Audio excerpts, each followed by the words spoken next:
प्रतिसाद साथे सफल थई त्यारे फिल्मनी सीक्वल अनिवार्य लागी अने हवे ब्लॉकबस्टर हिटनी सीक्वल फक्त पुरुषो माटे आ वर्षे 23 ऑगस्टे रिलीज थवा जई रही छे। 29 जुलाईना रोज જ્યારે ફિલ્મનું ટ્રેલર લોન્ચ કરવામાં આવ્યું એ સાથે સોશિયલ મીડિયા પર છવાઈ ગયું। પોતાના પૌત્રના લગ્નમાં દખલ કરવા માટે મૃત્યુ પછીના જીવનથી પાછા ફરેલા પિતૃ વિશેની અસામાન્ય વાર્તાનો સંકેત આપતા ફિલ્મના ટ્રેલરમાં ચાહકોને સુપરસ્ટાર અમિતાભ બચ્ચનના આશ્ચર્યજનક કેમિયોની ઝલક પણ આપી છે। યશ સોની, મિત્ર ગઢવી, ઈશા કંસારા અને દર્શન જરીવાલા સહિતના સુપરસ્ટાર કલાકારોને લઈને ચાહકોના મનમાં ઉત્સાહ છવાઈ ગયો છે। જય બોડાસ અને પાર્થ ત્રિવેદી દ્વારા લિખિત અને દિગ્દર્શિત આ કોમેડી ઓફ એરર્સ આનંદ પંડિત અને વૈશલ શાહનું ત્રીજું ગુજરાતી જોઈન્ટ પ્રોડક્શન છે। તેમની અગાઉની ફિલ્મ 3 એક્કા 2023 પણ ધમાકેદાર હિટ રહી હતી। આનંદ પંડિત જણાવે છે, ફક્ત મહિલાઓ માટેની જેમ એની સિક્વલ પણ રિલેવન્ટ મુદ્દાઓને હળવાશથી સંબોધિત કરે છે। જેન્ડર ઇક્વાલિટી અને સામાજિક પ્રતિબંધોથી મુક્ત થઈને પ્રેમ કરવાના અધિકારને સમર્થન આપવા માટે પેઢીગત પિતૃસત્તાને અપનાવે છે। પ્રશંસકોએ જે રીતે ટ્રેલરને પ્રતિસાદ આપ્યો છે તેનાથી અમે ખુશ છીએ।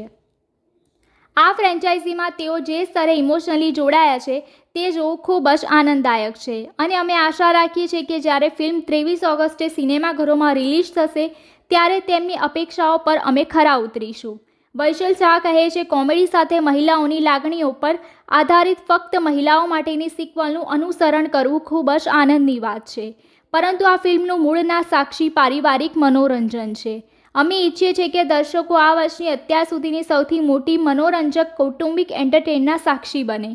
એક મેસેજ સાથે આ ફિલ્મ થિયેટરોમાં દરેક પરિવાર એક સાથે માણી શકશે।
વૈશલ શાહ છે।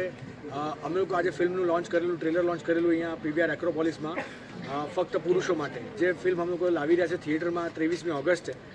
તો એનો આટલો બધો પ્રતિસાદ ઓડિયન્સ તરફથી, મીડિયા તરફથી અને ઇન્ડસ્ટ્રી તરફથી મળ્યો, એના માટે અમે ખૂબ ખૂબ આભારી છે। ફિલ્મમાં ડિફરન્ટ શું છે? આ ફિલ્મ ફક્ત મહિલાઓ વોઝ ડિફરન્ટ સ્ટોરી, આ ડિફરન્ટ કંઈક યુનિકનેસ યુએસપી શું છે?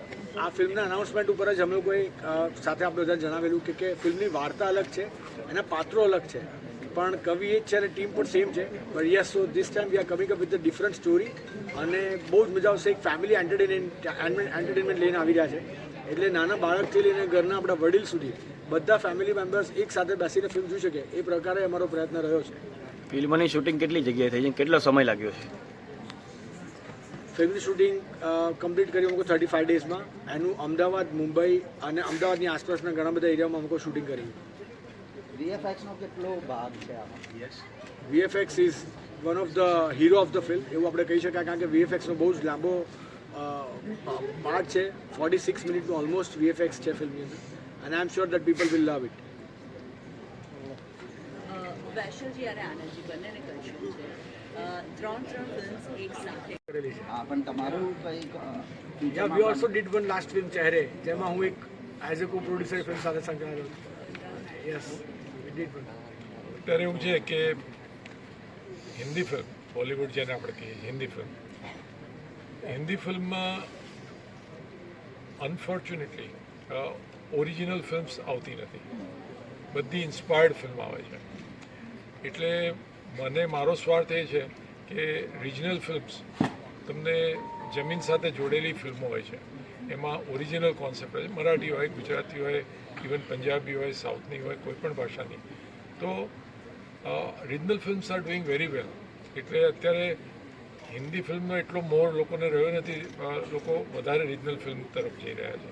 તમે ઇવન બોક્સ ઓફિસના આંકડા બી જોશો તો ગુજરાતી ફિલ્મ છેલ્લા 10 વર્ષમાં એક પછી એક ઉપર જ જઈ રહી છે, જ્યારે હિન્દી ફિલ્મ થોડી નીચે આવી રહી છે.